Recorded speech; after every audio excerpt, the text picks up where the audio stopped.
Hey, what's up, everybody? Welcome to another edition of Established Run's NBA Injury Report Analysis Show. I'm Drew Dinkmeyer here with Mike Gallagher.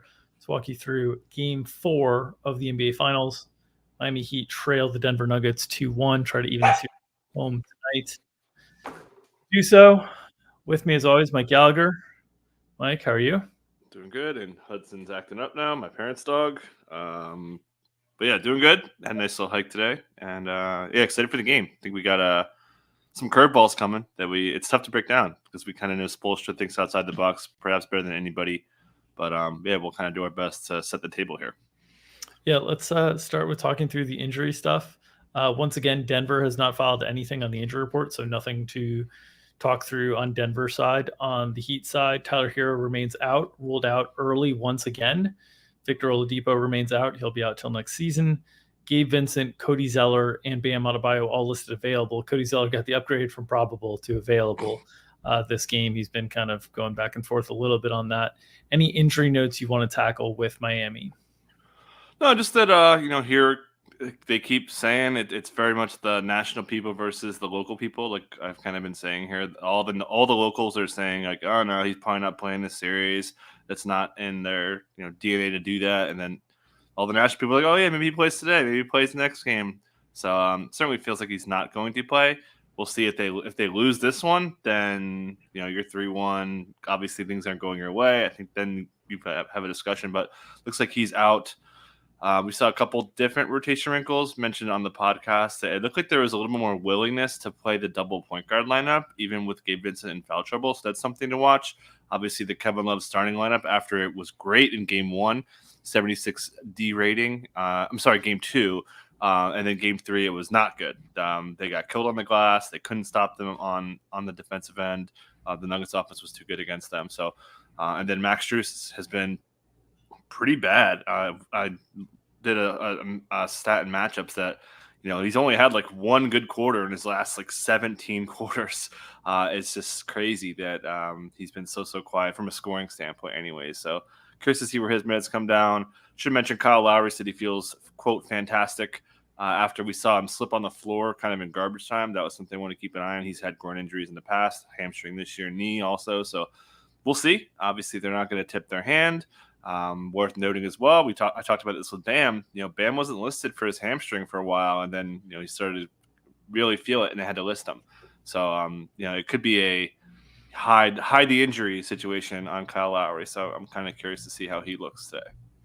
Yeah, that was one I was interested to see if it popped up on the injury report because he clearly grabbed at that. It looked like a groin area. It looked like he just kind of had the splits on him, but he stayed in the game and stayed in and played another minute or two before it got out of hand and then subbed out. So worth noting perhaps that normally he wouldn't sub out there. He's played the close of blowout before, but also just kind of makes sense if there's any concern at all, just getting the guy off the floor. So all right. I believe he said I'm all right too. He was talking to somebody on the bench. I think he said I'm all right. I'm not a official lip reader. That's what it looked like to me. Yeah. All right, let's get into some rotation stuff. Miami's been the one that has had more room for change, so we can start there.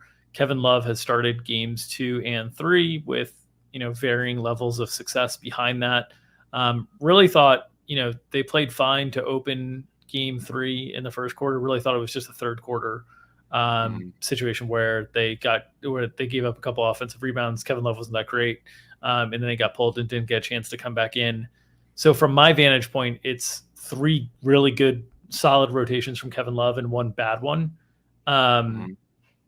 Given that they lost 58-33 on the boards, I kind of think that they start here again with Kevin Love. And I think the leash will be short, given the concerns around Kevin Love, given that he didn't play at all in Game 1 as a DMPCD. But I think if they come out and they play with force and they play aggressive and they compete on the boards, I think he has a similar potential role to Game 2 if all goes well. What are your thoughts on Kevin Love and the starting lineup for the Miami Heat? Yeah, I think he's going to start. We talked about this on the pod where, maybe he has a shorter leash. Maybe he doesn't start the third quarter. And I think really the only guy that is left in the cupboard is Haywood Highsmith. We've seen him pop in here and there in the series, a little bit garbage time in the last one. Saw, I think, a fourth quarter rotation in Game 1. So that's kind of what we're all expecting. The Jamal Murray game was too strong. I mean, Jimmy got wrecked by Jamal as they just ran pick and roll to death on him. So I think adding more size on ball defense in that regard, I think makes some sense. So, but yeah, expect him to start. Going to probably get that first 6-7 minute stint and then see where it goes. And here we are again. Are we going to see Cody Zeller? Every single podcast I've listened to is saying, why is Zeller out there, including us? And Spoelstra is definitely smarter than us, and they keep going to him. So I'd be curious to see if they finally pull the plug here. Well, we've been saying that for like 3 weeks now. Yeah, that's obviously 6 to 8 minutes he's played in these playoff games that would be up for grabs if he were pulled from the rotation. I agree that Haywood Highsmith would kind of be the next guy in line, whether it's as a small ball center in the second unit or whether it's hopping into the first unit, via substitutions and rotations that get him playing more along with the starters. There's certainly paths, but again, the path is like the question is how big is the path? And this is something that we talked about last game for Haywood Highsmith. It's hard to see it getting into the 20s. Like things really have to go incredibly well for him. He's got to be playing well offensively as well as whatever he's adding defensively, because he is a guy that I think Denver would be comfortable helping off of pretty aggressively and make him show that he's going to make you pay. So, we saw Caleb Martin have a bigger role last game.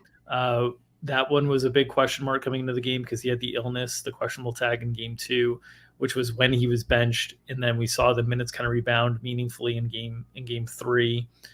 What are your expectations for Caleb Martin? Because we've seen sort of a wide range of minutes for him. Yeah, it should be pretty good. Definitely. I think the migraines affected him from the altitude in game 2, possibly game 1 that, we didn't get any reporting on that. But yeah, I think he's in a pretty good spot. They certainly need shot making, and again, we saw him guard Jamal in the second half. I thought that was a real interesting wrinkle. They sent a lot of blitzing to him as well with that coverage. So yeah, I think it's a pretty decent spot for Caleb. I would definitely expect his minutes to beat Kevin Love's minutes. The question is by how much. And could Highsmith cut into him? I kind of don't think so. And we've been talking about this a lot where maybe they make Jimmy more of a 2-3 and Caleb more of a 3-4 and kind of open things up to go bigger for possibly Highsmith. So, yeah, but I think Caleb's minutes are fine. Definitely. He said he felt better, and it showed. He had pretty good bursts. I thought he, played okay. So yeah, I think his minutes are, pretty close to 30 today. Yeah. And then you mentioned the one area that we keep kind of expecting is them to play bigger in the backcourt. And we saw that in game 2 where we saw less overlap from Lowry and Vincent. Vincent was in a little bit of foul trouble game 2. He got into foul trouble in game 3 as well. And we still saw them combine for 62 minutes, 14 minutes of overlap between the two, which I think is the most we've actually seen in the series. Pretty surprising from my vantage point.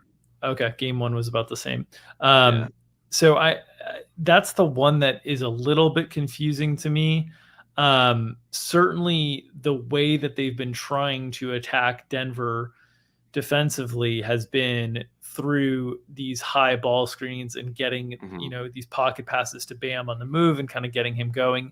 And it helps to have two guys who are comfortable running those pick and rolls out there. So maybe that's been kind of the thought process and the reasoning behind it. But we kind of saw last game that it also led to Denver really having no problems sort of just latching onto the shooters and funneling everything into the middle of the court. What are your thoughts on the overlap tonight? Because I know we've both leaned into thinking they'd have to play bigger. One of the other things I should note that happened in game 3 was Michael Porter Jr.'s minutes came way down, which meant Denver was playing a lot smaller as well. So I don't know if that's a yo-yo effect there as well, where if Michael Porter Jr. plays well, maybe Miami can't go as small. But what are your thoughts there with the overlap point guard minutes for Miami? Yeah, I was just going to say that. I think that's a big piece of the puzzle. Is if MPJ does get cut down, you're adding or losing a lot of size and gaining it a little bit on the Miami end. So, and like I said on the pod, there was a lot of overlap considering Gabe was in such foul trouble. To get, I think it was 15 minutes of overlap because there was a garbage time minute in there. That's crazy. So, yeah, I think that they want to play that way. I think that they just kind of have to. So that's kind of why you and I were talking a little bit in our Slack, and I think if MPJ's playing well, it's like such an advantage to be able to have that size, have him as the low man to protect the rim. The rim protection's been fantastic in this series. 2 games in a row now, Miami's been in a complete disaster in the paint. So, yeah, definitely a little push and pull, which I think there's some edge to that if we, when we talk about it later on the DFS show. Yeah, we'll certainly talk through different correlations and how minutes might shake out based on players playing well and whatnot. Any other notes you want to tackle on the Miami side? Is this the game that we see, Jimmy near 48, Bam, mid 40s? This feels like, for all intents and purposes, close to an elimination game. You lose this game, and certainly you're still not officially out of the series, but going down 3-1 to Denver with 2 of the final 3 games slated to be in Denver feels like a really big road to overcome. So do we see the Miami minutes approach, what we've seen in elimination games for this team in the past? Yeah, I think Bam's going to play a lot of minutes here. They just got to play him. And we're talking about Cody Zeller and, what other options do they have. So I think Bam could play a ton. We saw Jimmy play a bunch early also, and he got, lost a bit of garbage time too. So he's looking at probably 42, 43. So yeah, this is, as you mentioned, hashtag biggest game of the year for sure. So could see some huge minutes there. We've seen Jimmy go full halves all the time. So I think that's certainly on the table. Yeah, I think 46 to 48 is on the table for Jimmy. Yep. It's not on the table for Bam because it's way too much. It's way too much of an ask for Bam. Yeah. It's 42, 43 that he's getting towards is already a really, really big ask. So I don't think he can be stretched out too much more beyond that. But Jimmy, I wouldn't be surprised to see the minutes tick up meaningfully for Jimmy from here. Yep. Let's talk through Denver side of things. A couple notes that we've had when questioning their rotation during the course of the season, during the course of the postseason, I should say, is really Christian Braun's role in minutes. And we highlighted that, we thought as you get deeper into the series, it gets into situations where Christian Braun gets the first half rotation and you see how it goes, and then, gets the second half rotation. Well, in this game, the second half rotation went incredibly well. He ends up playing 19 minutes in total, ends up changing the course of the game in the third quarter with, great cutting activity defensively, getting in passing lanes, and attacking the rim and getting buckets in transition, something Denver has not been able to do at all this series. So Christian Braun, I think, has clearly earned at least the first rotation once again, and probably the second rotation once again, which means that we're dealing with an 8-man rotation. We did see 1 minute of Reggie Jackson last game. I think that was very similar to, I believe it was game 3 of the Lakers series, where KCP and Bruce Brown in that instance both were in early foul trouble. In this game, it was KCP was in early foul trouble, and Michael Porter Jr. was getting lost defensively. And so I think that's why we saw Reggie Jackson. It's good to know that he's the break glass in case of emergency guy, but I don't think we'll see him again out pending other unusual foul trouble. So the big question mark is how much Christian Braun, how much of a threat is he to any other starters' minutes with how well he played? The guy that we saw come down so substantially in game 3 was Michael Porter Jr., who I thought competed defensively in the second half. I thought the first half he had some struggles for sure. The second half I thought he competed defensively, and he still lost all those minutes to Christian Braun in part because they were just comfortable with they're getting enough offense from the 2-man game on Murray and Jokic that they just don't want anybody that's going to make any mistakes defensively, because they kind of viewed it as the only way Miami's getting back into this game is if we make mistakes defensively. And so Michael Porter Jr.'s minutes got cut meaningfully. What are your thoughts on the push and pull between Christian Braun, Bruce Brown, Kentavious Caldwell-Pope, and Michael Porter Jr.? So Christian Braun is highly correlated to Michael Porter Jr. In the last 7 games, they've only overlapped in 1 of those 7. It was a 7-minute stint. Almost all of it was second quarter, game 1 of the NBA Finals. Other than that, almost none in the Lakers. I think actually none in the Lakers. So if Christian Braun's having a big game, it is certainly really bad news for Michael Porter Jr.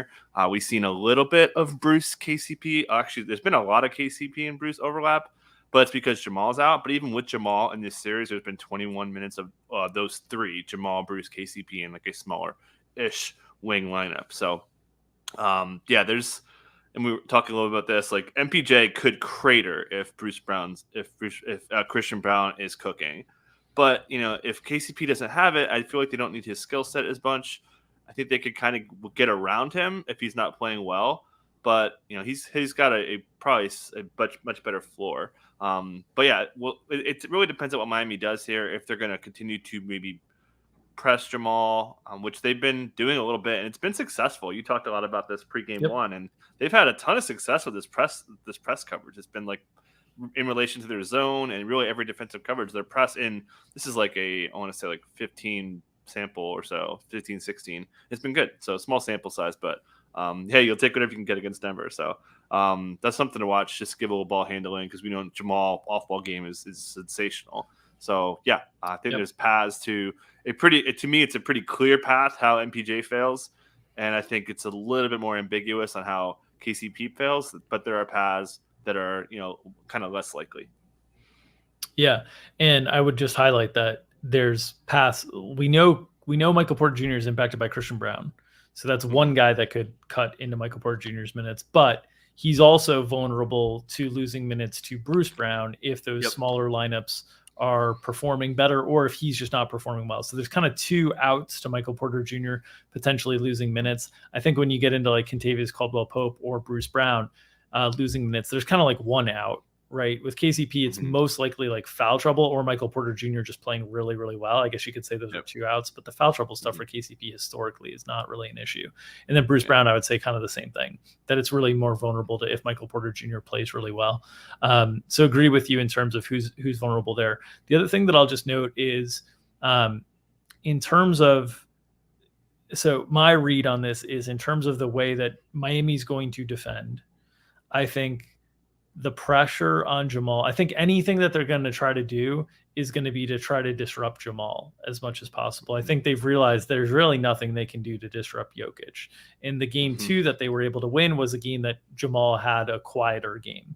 So I think the whether it's, more ball pressure, whether it's pressing, whether it's blitzing, whether it's blitz and recover, whether it's different looks and mixing these up, I think the coverages are going to be geared towards more of the attention on Jamal. Not because Jamal's the more important player for the Nuggets. It's just because I don't think they have anything that they can throw at Jokic that really is going to disrupt him in any way, shape, or form.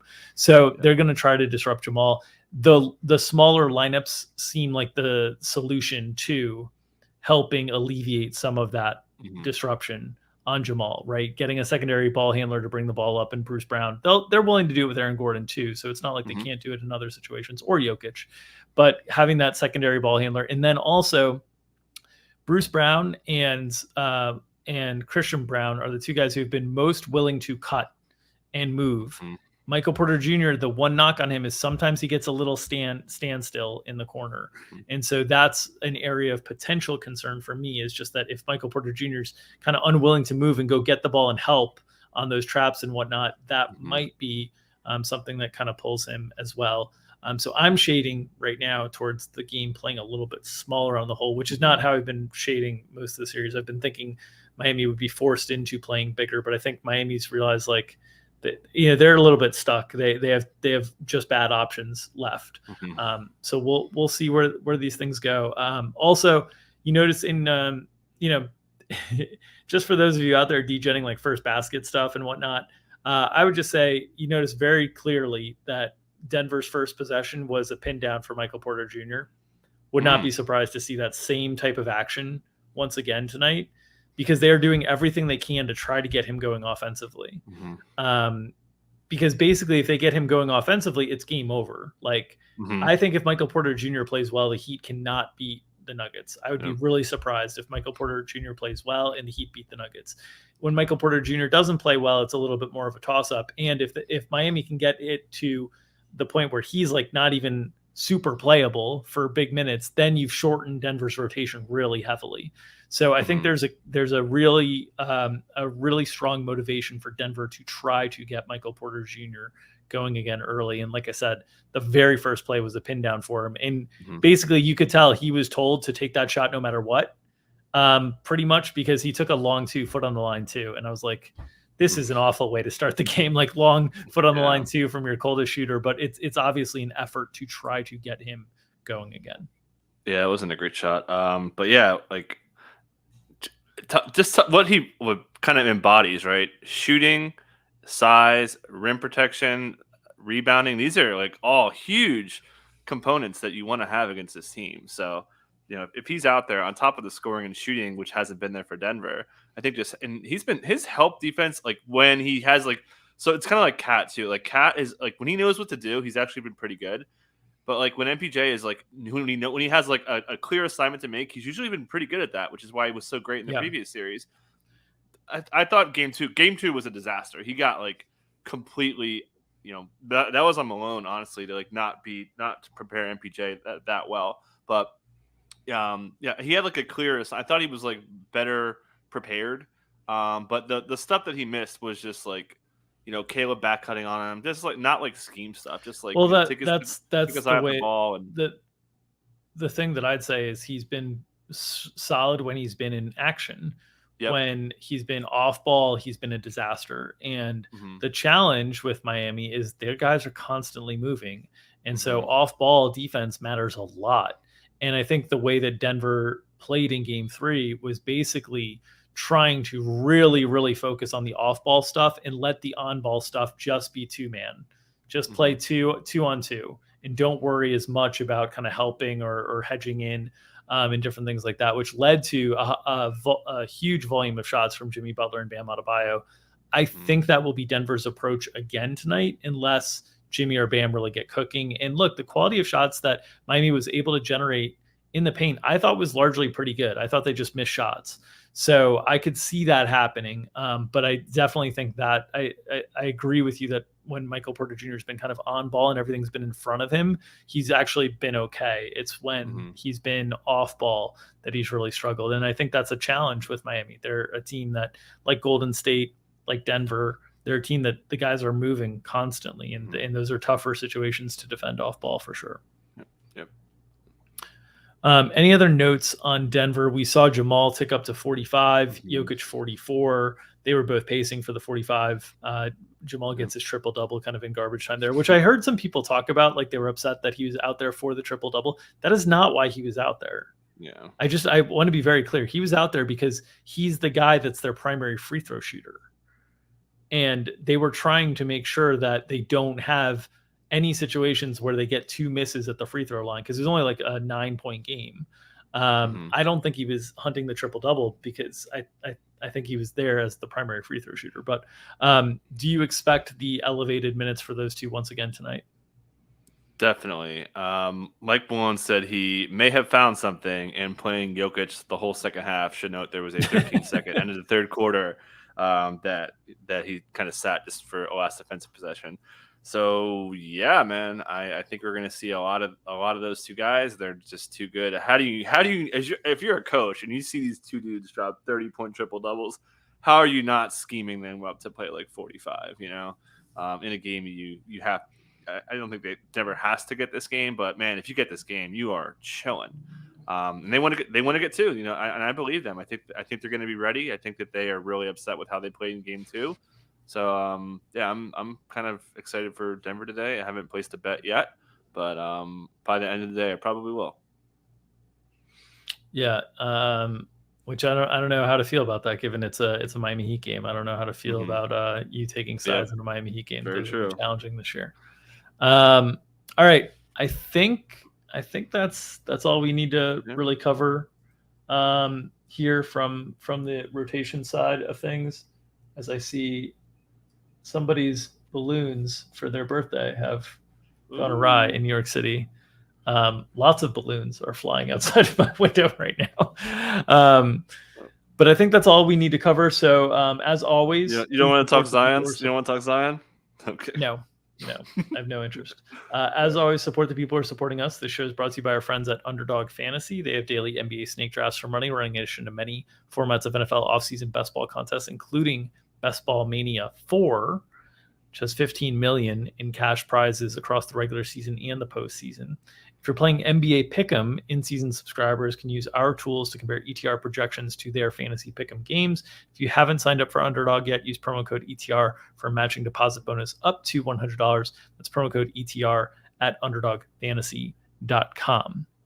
As always, myself and Mike Gallagher will be behind the paywall at 5 o'clock Eastern time, breaking down all the showdown iterations of how to play late series showdown strategy. We'll talk through it. We'll talk through the potential fades, the potential strategy. Apparently, Siri thought I was calling for her. We'll talk through the potential fades, the good chalk, the bad chalk, and ways to get unique and different and avoid duplicates on these massive showdown slates. So join us behind the paywall at 5 o'clock Eastern. As always, if you're uninterested in giving us your hard-earned dollars, we do ask for your hard-earned clicks. Subscribe to our YouTube channel, get notifications whenever we go live. And of course, smash that like button and help feed that algorithm. It helps feed our families, and it keeps us feeding you the injury information and analysis you need to make your DFS lamps, your spread bets, your prop bets. So smash that like button, feed that algorithm. We will be back on Monday with another edition of Established Run's NBA Injury Report Analysis Show with Mike Gallagher and co-host to be determined later because I am on a business trip, unfortunately. But we will be back Monday with Game 5 content. Enjoy Game 4 tonight, and we'll see you on Monday. Have a great weekend, everybody. Nom, nom, nom, nom, nom.